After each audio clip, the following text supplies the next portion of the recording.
하나님께 나아가는 예배, 복음적 예배, 레위기 10장 1절에서 3절, 예배의 타켓을 복음에 맞춰라, 제레마이어 버러스. 이 말씀은 모세가 그 형 아론에게 말한 것입니다. 이것은 의심의 여지가 없이 모세가 형의 두 아들 나답과 아비후에게 임한 이해할 수 없는 죽음의 엄청난 슬픔과 마음으로 괴로워하는 형 아론의 마음을 달래며 위로하고자 하는 노력의 일환으로 말씀입니다. 그 전말은 이러합니다. 아론의 두 아들들이 제사장직 위임을 위하여 성결 작업에 참여하고 나서 처음으로 하나님 여호와께 분향하는 업무를 맡게 되었습니다. 그러나 그들은 하나님께서 명하시지 않은 다른 불로 분향하려는 모험을 감행했습니다. 그 일 위에 하나님의 진노의 불이 그들에게 임하여 그들을 삼켜버렸습니다. 온 백성이 보는 앞에서 바로 제단에서 죽임을 당한 것입니다.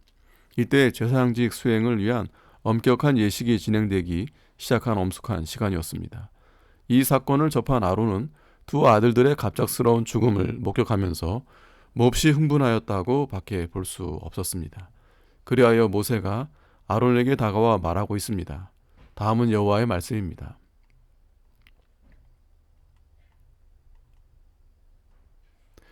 나는 나를 가까이 하는 자 중에 내가 거룩하다 함을 얻겠고 온 백성 앞에 내가 영광을 얻으리라. 이 말씀을 들은 아론은 잠잠하였습니다. 나답과 아비후는 경건한 대제사장 아론의 아들들입니다. 출애굽기 24장에 보면 하나님은 이스라엘 모든 백성들 앞에서 그 두 사람을 지극히 높여주었습니다. 이들은 하나님께서 존귀케 한 자들이요 높여준 새로운 지도자들이었습니다. 그리고 새롭게 제사장직에 취임하였습니다. 그렇다면 그들의 죄가 무엇이란 말입니까? 그들의 죄는 본문이 말씀하고 있는 것처럼 하나님께서 그들에게 명령하시지 않은 다른 불로 분향을 한 것입니다. 즉 낯선 불로 분향한 죄였습니다. 출애굽기 30장 9절에 너희는 그 위에 다른 양을 사르지 말며, 레위기 6장 13절에는 하나님께서 제단에 불은 꺼뜨리지 말아야 함을 말씀하십니다. 우리는 하나님이 사용하도록 명령하신 것이 있다면 제사장들은 제단에 있는 그 불을 사용하라는 것입니다. 그 두 아들들이 하나님의 의향을 마음에 깊이 간직하고 있기를 바랬을 것입니다. 하나님은 하늘로부터 제단에 붙일 불을 내려주셨습니다. 레위기 9장 끝부분은 하나님은 불을 하늘로부터 보내셔서 이 불을 꺼뜨리지 말고 제단의 불이 계속 있도록 잘 지키게 했을 것입니다. 그러므로 하늘로부터 불이 제단에 내리게 한 그 뜻을 그들이 잘 파악하여 잘 간직하도록 하였기 때문에 하나님은 그들이 충분히 이해하고 있었으리라고 생각했습니다. 즉 그들은 어떤 불을 사용해야 하나님이 받으시는 것인지, 그 불이 아닌 다른 불은 아니됨을 그들은 잘 알고 있었을 것입니다. 그러므로 하나님께서 그들에게 직접적으로 말씀한 것은 아닐지라도 하나님은 그들이 하나님의 뜻이 무엇인지를 분명하게 이해했었을 것으로 알고 계셨을 것입니다. 그러므로 이 두 아들들의 죄는 바로 이것입니다. 하나님이 명하지 않은 다른 불로 분향한 것입니다. 이제 불이 여호와로부터 왔습니다. 그리고 그들을 삼켜버렸습니다. 그런데 신비로운 것은 그들의 옷가지들은 타지 않았습니다. 그러므로 이 불은 흔한 불이 아닙니다. 하나님은 그 두 아들들을 불로 내리쳤습니다. 그들에게 용서를 구할 시간도 주어지지 않았습니다. 모세의 위로. 이제 이러한 엄청난 심판을 본 아론의 마음은 큰 고통에 빠지지 않을 수 없었습니다. 그렇습니다. 모세의 심령도 마찬가지였을 것입니다. 그러나 모세는 하나님의 말씀을 적용하고 있습니다. 하나님께서 거룩하다 함을 얻어야 함을 지적했습니다. 그렇게 함으로 말미암아 모세는 아론의 마음을 평온케 했습니다. 출애굽기 19장 23절에 내가 거기서 이스라엘 자손을 만나리니 내 영광을 인하여 회막에 거룩해 될지라는 말씀은 나를 가까이 하는 자 중에서 거룩하다 함을 얻으리니 라는 말씀과 아주 유사합니다. 내 회막에서 나를 경배하러 나온 자들을 인하여 나는 거룩하다 함을 얻게 될 것이다 라는 말씀입니다. 나는 거룩하다 함을 얻게 될 것이다. 주님은 거룩히 여김을 받을 것입니다. 이것이 바로 주기도문에서 거룩히 여김을 받으시오며 라고 기도하는 것과 같은 맥락입니다. 이 뜻은 나는 내 백성에게 그리고 열국에게 알게 하겠다. 내가 거룩한 하나님임을 가리킵니다. 거룩한 하나님으로서 온 세상에게 알리시겠다는 말씀입니다. 온 백성 앞에서 내가 영광을 얻으리라. 이 말씀도 하나님께서 모든 백성 앞에서 내가 거룩한 자임을 명백히 나타나는 것이 나의 영광이 되는 것이라는 말씀입니다. 나는 거룩하다함을 얻겠고 라는 말씀은 하나님께서 자기 백성들에게 당신의 거룩함을 인식하게 함으로써 그것을 늘 인식하는 백성으로 처신하고 행동하게 할 것이라는 의미가 담겨 있는 것입니다. 그들이 그렇게 함으로써 하나님은 거룩한 하나님으로 드러나게 될 것이라는 말씀입니다. 그들로 거룩한 자로 나타나지 않으면 하나님은 거룩한 분이 아닌 것으로 나타남과 같은 것입니다. 즉, 주님의 이름을 신성하게 하는 행동을 하지 않으면 하나님은 거룩한 분으로 나타나지 않습니다. 백성들이 그의 거룩한 이름을 붙들고 있는 것을 손상하지 않으면 하나님의 이름은 그들 위에 신성한 분으로 자리매김을 하게 되는 것입니다. 거룩히 여김을 받으시는 길. 하나님은 두 가지 방법으로 자신을 거룩하게 하십니다. 첫째는 그의 거룩한 백성에 의하여 하나님께 나아가는 방법을 통해서입니다. 하나님의 거룩한 영광을 부여잡고 있음으로 되는 것입니다. 베드로전서 3장 15절. 성도들은 하나님을 거룩한 하나님으로 경외하고 존경하며 거룩한 하나님으로 사랑할 때 그들의 마음속에서 하나님을 거룩하게 하는 것입니다. 그들의 삶이 하나님의 거룩의 영광을 부여잡고 있을 때 그들은 그들의 삶 속에서 하나님을 거룩히 여김 받는 것입니다. 그것이 하나님을 거룩하게 하는 일입니다. 그러나 우리가 그렇게 하지 않으면 하나님은 거룩한 방법으로 하나님을 거룩하지 않는 자들에게 심판을 사용하심으로써 자신을 거룩하게 하십니다. 에스겔 28장 22절에 에스겔 38장 16절 23절에서도 나타납니다. 심판하심에 있어서 하나님은 당신 자신을 거룩하게 할 것이며 그리하여 하나님께 가까이 나오는 자들 중에서 하나님이 거룩하다함을 얻게 하실 것입니다. 나를 가까이 하는 자는 제사장들을 의미하지만 일반적으로 하나님을 예배하는 자들 모두를 가리키는 말씀입니다. 하나님께 나오는 자는 누구든지 어떻게 하나님께 나와야 하는지를 살펴야 합니다. 그들은 반드시 주님의 이름을 거룩히 여겨야 합니다. 그렇게 하나님의 이름을 거룩히 여김으로 하나님을 경배하는 것입니다. 그렇지 않으면 하나님이 직접 당신 자신을 심판 가운데서 거룩한 하나님으로 나타나실 것입니다. 하나님을 가까이 하는 자 중에 이런저런 방법으로 하나님의 거룩의 영광을 나타내실 것입니다. 사람들은 그들 가까이 하지 않는 자들보다 친한 자들의 잘못을 너그럽게 봐줍니다. 그런데 하나님은 그렇게 하지 않으십니다. 낯선 자들에게는 관대하시고 오히려 가까이 하는 자들을 눈여겨보시고 그들로 인하여 거룩하다함을 얻으시려 합니다. 이 사실에 근거하여 모세는 하나님이 자기를 가까이 하는 자에게서 거룩하다함을 얻겠다고 말한 것입니다. 아론에게는 현실이 고통이 되겠지만 그 일을 통해서 하나님께 영광이 되는 일이니 순복해야 하는 것입니다. 아론은 하나님께 아주 소중한 자입니다. 그러나 하나님의 이름은 아론보다 더 소중한 것입니다. 아론의 아들들의 삶이 어떠하였든지 그들에게 일어난 것이 무엇이든지 더 중요한 것은 하나님이 영광을 받으셔야 하며 그의 이름은 거룩하다함을 얻어야 합당한 것입니다. 하나님은 그 일로 인하여 영광을 받으셨습니다. 하나님은 자신을 영화롭게 하셨습니다. 그 일을 통하여 그 땅의 모든 백성들로 하여금 하나님을 두려워하게 하는 일을 하신 것입니다. 그들로 하여금 모든 존경심을 가지고 하나님을 경배하도록 하셨습니다. 그런즉 즉결처분한 것을 보고 들음으로써 그 땅의 백성들은 이 하나님을 영원토록 두려워하며 존경해야 할 자임을 배우게 된 것입니다. 하나님의 백성들의 심령 속에 있는 이러한 태도로 인하여 하나님은 영광을 받으십니다. 따라서 아론은 자식들이 어떤 자들이었든지 그들이 생명보다도 하나님이 영광을 받으시는 것을 더 귀한 것으로 간주해야 하는 것입니다.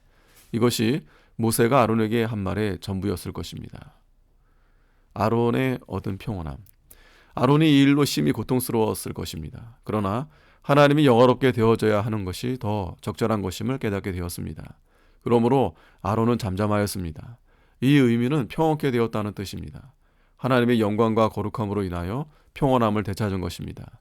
나를 가까이 하는 자에게서 내가 거룩하다함을 얻는다는 것을 깨닫고 마음의 평온함을 찾게 된 것입니다. 여기서 주목할 세 가지를 발견해야 합니다. 첫째, 하나님을 예배함에 있어서 그를 가까이 함이 있다는 것입니다. 둘째는 우리가 하나님을 가까이 할 때 우리가 하나님의 이름을 거룩히 여기고 있는지 스스로 주의해야 한다는 사실입니다. 셋째는 우리가 하나님을 가까이 함에 있어서 그의 이름이 거룩히 여김받지 못한다면 하나님께서 친히 자신의 이름을 우리 위에 거룩하다함을 나타내실 것입니다. 가장 중요한 것은 예배에 있어서 하나님의 이름을 어떻게 거룩하게 여겨야 하는지를 알아야 합니다. 말씀을 들음으로, 성찬을 받음으로, 기도를 통해서, 또한 예배의 주요 순서를 가짐에 있어서 하나님의 이름을 거룩히 여겨야 하는데, 그 모든 일에 우리는 하나님을 가까이 하는 것이 됩니다. 예배는 하나님께 가까이 나아가는 것입니다. 그리고 예배를 통해서 그의 이름을 거룩히 드립니다. 그리고 예배함에 하나님과 함께 하게 되는 것입니다. 하나님께 가까이 하지 않고 하나님의 이름이 나타나지 않으면 하나님이 함께 하지 않는 예배는 죽은 예배입니다. 하나님께서 기뻐 받으시지 않습니다. 그러한 예배는 하나님께서 내버려 두시든지 정말 사랑하신다면 나답과 아비후에게 하신 일처럼 거룩한 예배를 위해서 심판하실 것입니다. 그러므로 우리는 오로지 하나님만 바라봐야 합니다. 그리고 몇 가지 더 예배함에 있어서 하나님이 명하신 것만 해야 합니다. 하나님께서 명령된 것만 예배되어야 합니다. 금하지 않았다고 해서 괜찮은 것이 아닙니다. 예배는 반드시 말씀에 명하신 것이라야 합니다. 반드시 근거를 가지고 있어야 합니다. 혹자는 이 제사장들이 참 하나님께 분향하였지 않았느냐, 다른 불로 취하였다고 하나님께 무슨 해가 되었는가라는 생각을 할지 모릅니다. 그러나 문제는 그렇게 하라는 명령이 전혀 없었다는 사실입니다. 그리하여 하나님이 받으시지 않았습니다. 하나님을 예배함에 있어서 자연스럽고 상식적인 어떤 것들이 있습니다. 예배당이라든지 성경에 구체적으로 나타나 있지 않습니다. 그런데 문제는 상식을 넘어서 어떤 것을 구현하고자 할 때 반드시 그것이 하나님의 말씀에 근거하고 있는지를 살펴야 합니다. 가령 열린 예배 같은 부분입니다. 전형적인 예배를 파격으로 바꾸어서 드리게 합니다. 사람의 지대한 감정과 인본주의에 나타나는 예배는 하나님의 거룩함을 나타낼 수 없습니다. 예배는 하나님 중심이지 사람 중심이 될 수가 없습니다. 우리는 하나님께 예배하도록 자유롭게 나옵니다. 그러나 우리들 생각이나 의지대로 예배해서는 안 됩니다. 예배에 있어서 하나님은 사소한 부분들도 소중히 여기십니다. 인간은 이 부리면 어떻고 저 부리면 어떠냐는 식으로 사소하게 생각할 수 있는데 그렇지 않습니다. 안식일 문제에 있어서도 이날은 하나님을 예배하는 날입니다. 가난한 사람이 불 뗄 장작 몇 개 모은다고 해서 그것이 무슨 큰 문제이겠습니까? 그러나 하나님은 그 사소한 것도 고수하십니다. 그러므로 벳세메스 사람들이 법궤를 들여다보았을 때 5만 70인이 죽임을 당하였습니다. 그것이 하나님을 예배하는 것과 관련하여 거룩한 문제일 때 하나님은 어느 것에 의해서도 예배가 경시되는 것을 원치 않으신다는 사실입니다. 야, 정말 좋다. 그처럼 작은 변화를 주니 정말 산뜻하고 아름답다라는 생각을 해서는 안 됩니다. 그렇게 생각하면 하나님을 예배하는 것이 무엇인지 그 특성을 잘 이해하지 못하는 자입니다. 예배 자체를 좋게 만들 수 없습니다. 하나님을 좋게 해드려야 하는 것입니다. 그의 예배에 관한 문제에 있어서 사소한 것도 소중하게 여기시는 분입니다. 마지막으로 하나님의 뜻 분별하기. 하나님은 분명치 않은 그 말씀 속에서 하나님의 마음을 식별해내는 자들을 가지기를 원하십니다.